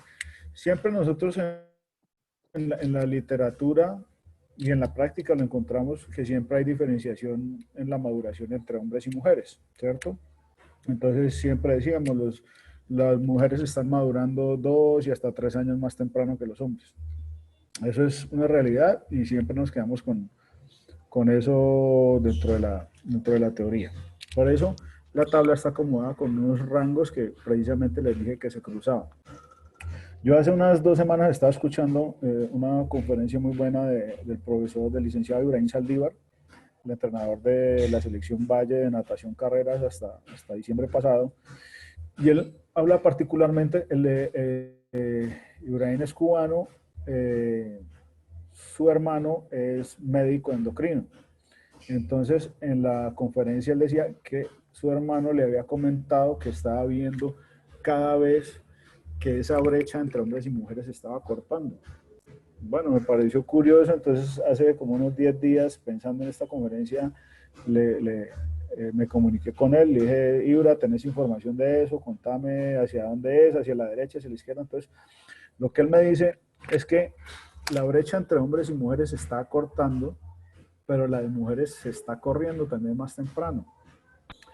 Entonces, por ponerles un ejemplo número, si para nosotros hace unos 15 o 20 años, las mujeres en promedio estaban madurando a los 12 años, digamos que hoy lo están haciendo a los 11. Y si hace ese mismo tiempo los hombres estaban madurando a los 14 años, hoy lo están haciendo a los 12. Entonces, los dos se están acercando más digamos, a edades más precoces. Tiene que ver seguramente con cambios climáticos, con cambios en la alimentación, pues con evolución genética, con adaptación biológica, como todos los procesos naturales. De querer un poco a Darwin, solo de eso. Pero sí, en este caso digamos que aplican en diferentes rangos, pero es lo que se consigue en la literatura. O sea, es decir, esto es lo que sucede con niños antes de que empiecen su maduración biológica, esto sucede con los que están madurando y esto sucede con los que ya maduraron. Es como tomarlo de esa manera y no a rajatabla el número de edad cronológica. Profesor César Augusto, él le pregunta pienso yo que él comprendió muy bien la exposición y hace una pregunta. ¿Qué opinión le merece el entrenamiento polarizado, donde se realiza un importante volumen de trabajo en el área funcional zona 1, un pobre trabajo en la zona 2 y un trabajo importante en la zona de consumo máximo de oxígeno, especialmente cerca de la competencia fundamental? Pues, a ver, César, yo la verdad, ese método de entrenamiento no lo conozco. O sea, hoy en día hay muchas cosas que se hacen en el entrenamiento inverso, que se están utilizando en ciclismo desde el boom de Líneos y ese tipo de cosas. En Estados Unidos se empezó mucho a trabajar con el HIIT, High Intensity Interval Training, o sea, entrenamiento de alta intensidad. Digamos que la tendencia desde mediados digamos, desde mediados del siglo, que es donde vienen desde el siglo anterior, que vienen los grandes teóricos del entrenamiento hasta los 60, 70 con Matveyev, y o sea, siempre la tendencia es aumentar el tema de la intensidad, ¿cierto? Pero pues tiene que ver con las particularidades de cada disciplina. Nosotros estamos trabajando también la Federación Colombiana de Actividades Subacuáticas con unos temas de capacitación y veía que en rugby subacuático ellos hacen también algo muy similar, una base aeróbica muy liviana y trabajan mucho la intensidad. Sus jugadores son tipos de 20 y más años, 20, 25, 30 años, con 100 kilos de peso, tienen un recorrido largo para estar haciendo eso. ¿Sí me entendés? Si tú me dices mi opinión particular en cuanto a las disciplinas cíclicas, en cuanto a disciplinas y pruebas de medio fondo y fondo, yo te diría que el trabajo de resistencia media, de aeróbico medio, de aeróbico R2, como le quieras llamar, es fundamental. Es fundamental porque vas a hacer esfuerzos prolongados y se trata de cada vez los hagas más intensos. Entonces yo creería que es primero que estudiar ese tipo de trabajos sobre qué disciplinas se están haciendo, particularmente sobre qué grupos de edad. El tema, por ejemplo, que en natación aquí a algunos les llegó la moda porque en Estados Unidos hay nadadores haciendo HITT, o sea, muy intensos y trabajan muy corto, pero bueno, son resultados muy buenos unos, otros no aparecen, otros no llegan a la éter. En realidad hay un nadador, que el papá es el pionero de eso, que está dando muy buenos resultados, pero requieren un control desde la biología, desde el laboratorio, muy preciso para saber en qué momento lo puedo hacer y no me estoy pasando. Y pues lastimosamente, digamos que nuestros clubes y la mayoría de nuestra liga no tienen cómo hacer un control casi diario de parámetros bioquímicos. Muy bien, profe. Edinson Andrés Chao, él es de pesas de Tuluá, dice que, que en el levantamiento de pesas, ¿qué tan importante es el trabajo aeróbico en un atleta de esta disciplina? Bueno, sin ser un experto en el tema, yo pensaría que tiene que ver con la recuperación, ¿cierto? Obviamente son ejercicios de potencia los que ejecutan, pero yo no me puedo abstraer que después de que el deportista, el levantador, hace un ejercicio de tremenda explosividad, en pocos minutos debe estar listo para hacer un esfuerzo mayor al que lo está haciendo. Y en 3 o 4 minutos o en un poco más de tiempo hacer un esfuerzo adicional para eso. O sea, sin ser experto en el levantamiento de pesas, creo que el trabajo mejoraría la capacidad de recuperación de un atleta entre competencia y entre un entrenamiento y otro. Pues además de los medios físicos, ¿no? Que son fundamentales para un trabajo como la halterofilia. Sí, igual lo dijiste en la exposición, ¿no? En la medida de que se haga un gran trabajo aeróbico, las investigaciones han demostrado que los velocistas han durado mucho más tiempo.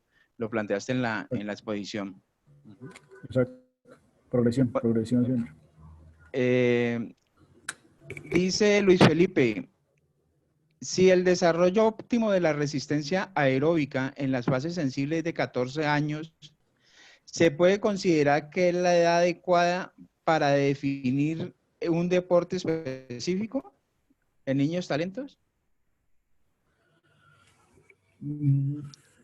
Deporte específico como tal, no, porque yo creo que el deporte ya se tuvo que haber hecho antes.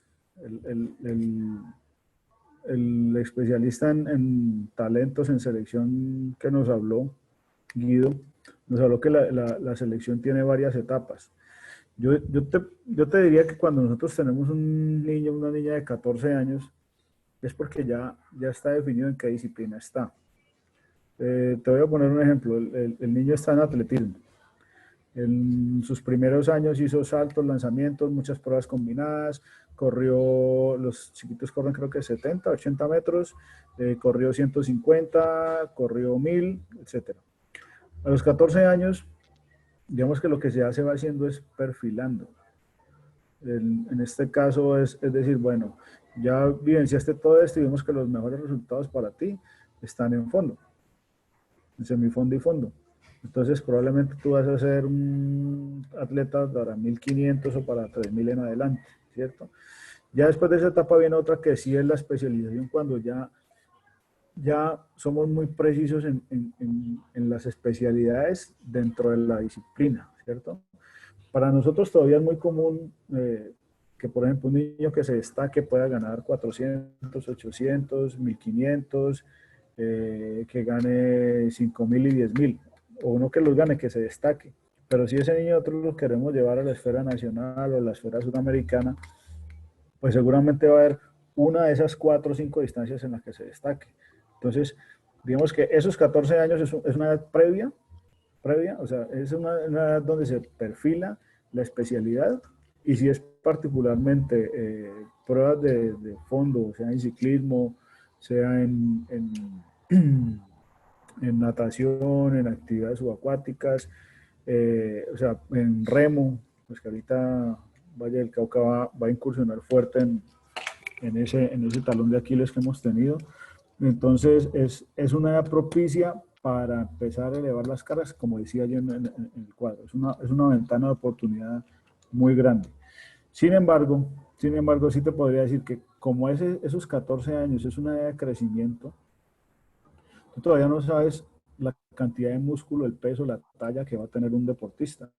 Entonces, esa capacidad aeróbica, como ahorita lo notó muy bien Juan Carlos, le va a servir para mejorar y trabajar temas de velocidad y de potencia. Yo te voy a poner aquí un ejemplo que se me acaba de venir a la cabeza con lo que dijo Juan Carlos. Nosotros tenemos a Mauricio Fernández, es nuestro nadador de natación con aletas insignia de Colombia, 3 veces campeón del mundo, tiene en el momento 2 récords mundiales en 50 metros superficie y 50 metros apnea.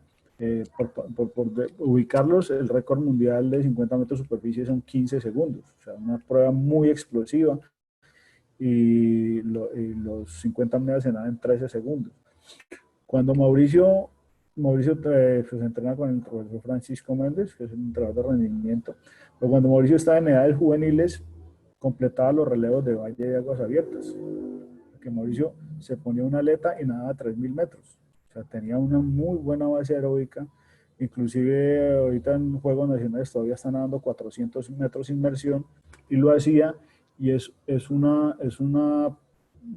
trabajo que le permite hoy ser el mejor de Colombia, ser el mejor del mundo y seguir nadando a los 32 años de edad que tiene. ¿Sí me entiendes? Entonces, hay muy buenos resultados en ese momento para esas especialidades, pero recuerda lo que hemos venido insistiendo, son etapas de crecimiento y pues que más adelante nos pueden dar otras características después de la pubertad, de características físicas y morfofuncionales que le permitan destacarse en otra área. Profesor, aquí tenemos varios participantes de la disciplina de tiro con arco y ellos preguntan, tengo 4 preguntas de tiro con arco, todas se refieren a lo mismo, como qué se puede aplicar de este programa de ejercicios para mejorar su rendimiento en tiro con arco. Bueno, ahí te toca tirarme un salvavidas, Juan Carlos, que estás en el área. Pero yo creería también que es en el mismo sentido, tener una mejor condición aeróbica te permite que todo el sistema cardiorrespiratorio funcione mucho mejor. O sea, que tu corazón sea más eficiente bombeando, que tenga que hacer, tenga una menor cantidad de frecuencia para mandar todos los nutrientes, el oxígeno que necesita el cuerpo. Yo pensaría que si tenés una mejor condición aeróbica, te permitiría trabajar en competencia con frecuencias cardíacas menores, que en los deportes de precisión es fundamental. Me gustaría también escuchar tu opinión, Juan. Sí, o sea, necesariamente hablar como poner ejercicios como se puso en fútbol en la conferencia, pues no lo vamos a encontrar en tiro con arco. La preparación física tiene que ser aparte de la preparación técnica, que es en el disparo, y evidentemente lo que está diciendo el profesor Aymer, en la medida de que haya una mayor condición física y mayor oxígeno a nivel cerebral y a nivel muscular, entonces, ¿qué te permite sostener con mayor tiempo ese trabajo isométrico que estás realizando? Entonces, fundamental el trabajo aeróbico en el tiro con arco, fundamental para que el rendimiento en el trabajo isométrico sea más estable. Correcto. Gracias, Juan.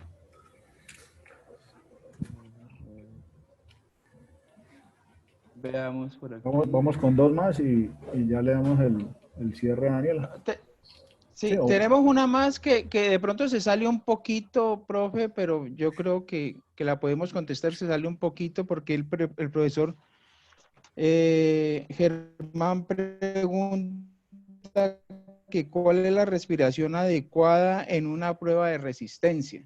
O sea, se sale un poquito, pero sí ya la podríamos contestar.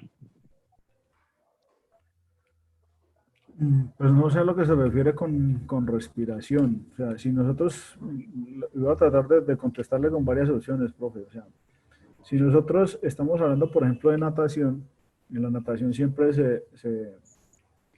se enseña la respiración bilateral, a respirar cada 3 brazadas para, para, para conservar la linealidad, para conservar, digamos, cierta eficiencia en el movimiento, que lo que yo haga con mi lado izquierdo del cuerpo sea lo mismo con el lado derecho, ¿cierto?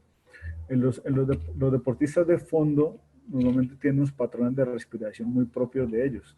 Muchos de los nadadores de fondo respiran cada 2 brazadas, o sea, para el mismo lado, o sea, tienen una frecuencia de respiración mayor a la que tienen otros nadadores de otras distancias más cortas. Y esto tiene que ver porque pues, es un ejercicio en 800, 1500 y lo que se está haciendo ahorita en aguas abiertas, que son 5 kilómetros, 10 kilómetros, pues son ejercicios netamente aeróbicos, ¿cierto? Entonces, esto tiene que ver con eso, con la necesidad de oxigenar lo suficiente, ¿vale?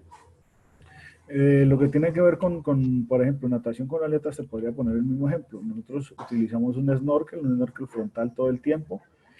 Obviamente el área por donde entra el aire pues es un área reducida, el tubo va con una boquilla a la boca, entonces en este caso es muy importante la capacidad pulmonar del deportista, pero cuando se están dando pruebas de velocidad, el hecho de inspirar y expirar hace que hayan cambios que son mínimos en la postura del cuerpo, pero que a estas velocidades son cruciales. Entonces, uno en estas pruebas de velocidad trata en subacuáticas, por ejemplo, de respirar menos. Entonces, yo pensaría, profe, que tiene que ver más que todo con la especificidad de la disciplina. Ahorita tomando, por ejemplo, lo que está hablando Juan Carlos, de los temas de tiro con arco, de tiro deportivo. Creo que ellos también manejan unos temas de frecuencia respiratoria para poder, en el momento que están ejecutando el gesto, pues el disparo, sea lo más estable posible. Entonces yo pienso, profe, que sin entenderle muy bien la pregunta, que eso dependería más que todo de la particularidad de cada disciplina. Ya lo que les mostré como un tema, digamos, pedagógico, que es el tema de la ventilación, sí tiene que ver, es cómo lo evalúo yo en el momento del entrenamiento. ¿Sí? O está respirando tranquilo o puede hablar normal. Eso más que todo como una herramienta que nos puede servir para saber cómo se está trabajando, profe. La última pregunta, profe, nos la hace Hernando, preguntando sobre si la carga física en hombres y en mujeres es diferente. Profe, en la conferencia hablamos que antes de la pubertad, las diferencias entre niños y niñas son mínimas. Entonces, los cargos, los grupos son iguales, las cargas son iguales. A partir de la fase prepuberal, sí empezamos a ver que se tenían que diferenciar los grupos fundamentalmente por su nivel de desarrollo biológico, ¿cierto? Entonces, atendiendo a eso, si hemos hablado que las mujeres están madurando más temprano, entonces, digamos que tienen mayor capacidad de empezar a hacer mayores cargas. Entonces, por eso te ponía el ejemplo. Las últimas, la actual campeona olímpica mundial de 800 y 400 metros estuvo en sus primeros Juegos Olímpicos con 14 años. Una niñita que era finalista, que tenía una capacidad aeróbica, pues obviamente para llegar a final olímpica es 8 nadadores entre millones y millones de mujeres del planeta, ¿cierto? Pero, o sea, quiere decir que a esas edades puedes hacer ese trabajo y el cuerpo está adaptado a eso, pero siempre va en función de la maduración biológica. Por el contrario, yo te diría que es muy difícil, sería casi imposible que en estos tipos de deporte, en subacuáticas, en ciclismo, en atletismo, encuentres en las finales de velocidad atletas adolescentes. O sea, encontrás personas adultas, maduras biológicamente, con una gran masa muscular, con una capacidad de trabajo, con una estabilidad mental muy importante. Entonces, va en función de la edad, pero sí las cargas se ven diferenciadas por la maduración biológica más que por la edad cronológica. Muy bien, profe, muchas gracias. Le damos muchas gracias a usted por toda esta charla tan nutrida y y tan educativa y que se puede poner en práctica para nuestros entrenadores de todo Colombia, porque vimos que están conectados de diferentes partes de Colombia. Entonces, le agradecemos mucho, profesor Aymer Arboleda. No, a usted, Juan Carlos, muchas gracias por el apoyo.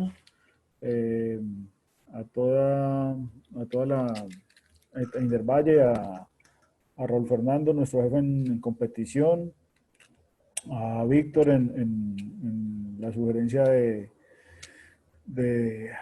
se me va, de fomento. Estamos haciendo un trabajo articulado que creemos que nos va a rendir muchos frutos y bueno, contento de poder compartir un poco de experiencia y espero como uno espera de todas las conferencias, que le dejen muchísimas más preguntas abiertas que con las que llegó y que tengan algunos insumos para poder resolver los problemas. Y profes, el trabajo que ustedes hacen en los municipios, en los barrios, es fundamental para la pirámide de trabajo y para que los entrenadores que estamos en estadios un poco más avanzados de este proceso podamos tener material humano suficiente y de calidad para que nuestro Valle del Cauca siga en el liderazgo a nivel nacional. Muchas gracias a todos. Daniela, Rafael.